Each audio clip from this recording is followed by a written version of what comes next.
Assalamualaikum warahmatullahi wabarakatuh. Jumpa lagi dengan channel Pemula Berbagi Tutorial dan Ide Kreatif. Saya bukan suhu, saya bukan guru, saya hanya pemula yang ingin berbagi saja. Bila video ini bermanfaat, tolong bantu tekan like dan subscribe. Budayakan nonton full durasi agar tidak gagal paham. Selamat menonton. Oke teman-teman, ini di hadapan saya ada sebuah tabung gas dan regulator. Ya. Ini permasalahannya, gas sudah dipasang namun kompor tidak bisa dinyalakan. Ya, apabila teman-teman mengalami hal demikian, maka teman-teman bisa lakukan dengan cara seperti ini. Oke, bagi teman-teman yang baru menemukan channel Pemula Berbagi, silakan bantu like dan subscribe, dan juga share-share di media sosial yang teman-teman punya.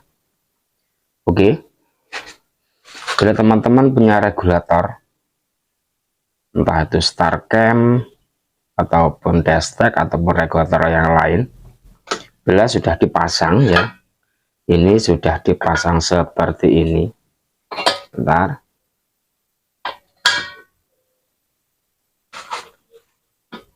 ya, sudah terpasang ini ya. Nah, sudah terpasang kuat, sudah ada kebocoran, sudah dipukul-pukul, namun kompor tetap tidak menyala. Maka solusinya bagaimana teman-teman?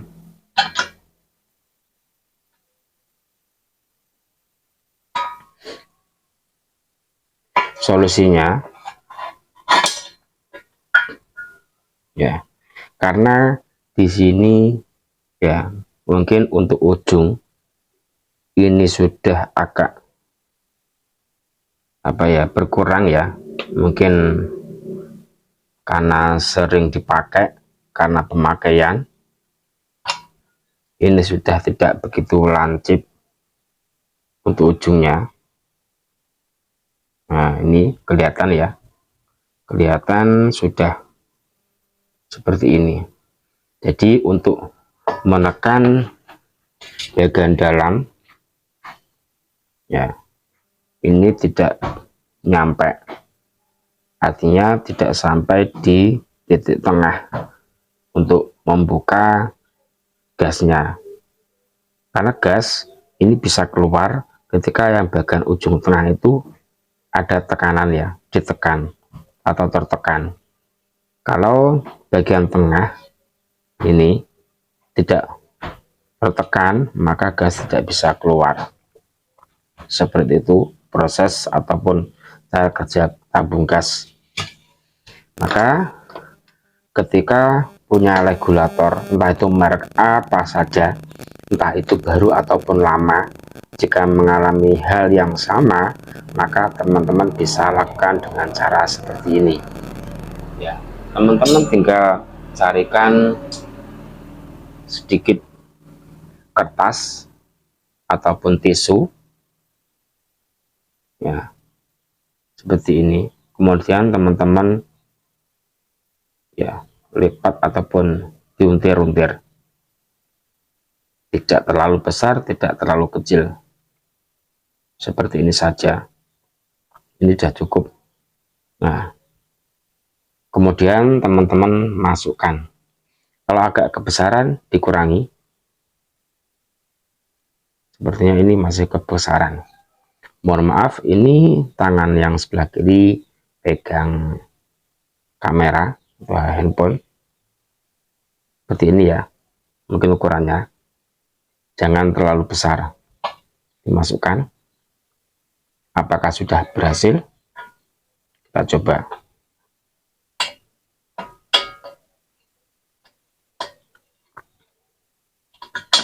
Nah, ini sudah nyantol ya.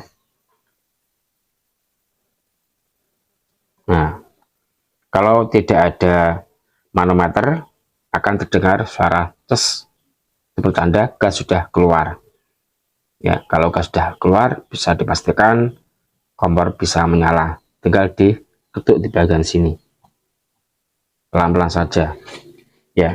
Untuk ngetutnya bagian sini teman-teman ya, bukan di area sini, bukan di sini ya. di bagian sini. Kalau teman-teman setelah pasang tabung gas kemudian tidak menyala, bentuknya di bagian sini ya, pakai tangan saja, jangan pakai palu, jangan pakai yang benda yang berat, cukup pakai tangan seperti ini. Nanti otomatis akan terbuka dan gas bisa keluar. Kita coba. Nah, langsung menyala ya, langsung menyala teman-teman. Jadi seperti itu caranya mengatasi regulator yang sudah dipasang ternyata gas tidak mau keluar. Ini fokusnya atau terutama pada regulator yang merek Starchem ataupun Destech. Starchem ataupun Destech ketika dipasang pada tabung gas dan ternyata gas tidak mau keluar, kompor tidak bisa menyala, maka teman-teman cek di bagian ini yang untuk menusuk bagian tengah tabung. Bila ternyata ini sudah agak berkurang atau terkikis, maka teman-teman caranya seperti tadi, dikasih kertas atau tisu ya, sambil kertas yang seukuran yang kecil lah, jangan terlalu besar, dikira-kira sendiri. Nah, kalau dipasang seperti ini sudah ada bunyi tes, sudah keluar, maksudnya terdengar ada tes, maka bisa dipastikan gas akan keluar ya, sudah bisa menyala ya. Saya ulang lagi, ketika teman-teman selesai pasang tabung gas dan ternyata kompor tidak bisa menyala, maka teman-teman pukul di bagian sini pakai tangan seperti ini saja, agar otomatis atau gotri yang ada di sini bisa terbuka ya, di setiap ganti tabung gas. Karena banyak sekali saya dapat pasien kompor tidak bisa dinyalakan keduanya ya setelah ganti tabung gas, ternyata permasalahannya ini belum dipukul. Kadang mukulnya juga sini atau bahkan sini, atau bahkan mukulnya sebelum dipasang. Jadi mukulnya setelah regulator terpasang pada tabung gas, kemudian kalau ada manometer sudah berjalan ya, kemudian baru dipukul bagian sini, pelan-pelan saja, nggak usah kencang-kencang ya, insya Allah nanti sudah bisa menyala kembali seperti ini contohnya. Nah, sudah enak ya. Mohon maaf ini untuk kompor ya agak kotor ya, mungkin ini juga kompor modifikasi, antara bagian atas dan bawah tidak sama mereknya, mesin pun juga tidak sama. Ini untuk atas ini pakai bekas kacanya kompor merek LKL, kemudian di bagian casing ini pakai merek DNS, kemudian untuk mesin bagian dalam ini mereknya mesin Rinnai, terlihat dari knopnya. Nah, ini mesinnya Rinnai, kemudian casing kaca atas ini LKL, kemudian bagian casing bawah ini pakai kompor DNS. Mungkin cukup sekian ya, mudah-mudahan bisa bermanfaat. Terima kasih sudah menonton, mudah-mudahan ini bisa bermanfaat. Jangan lupa dukung terus channel Pemula Berbagi dengan cara like, share, komen, dan subscribe. Sekian, wassalamualaikum warahmatullahi wabarakatuh. Sampai jumpa lagi di video berikutnya.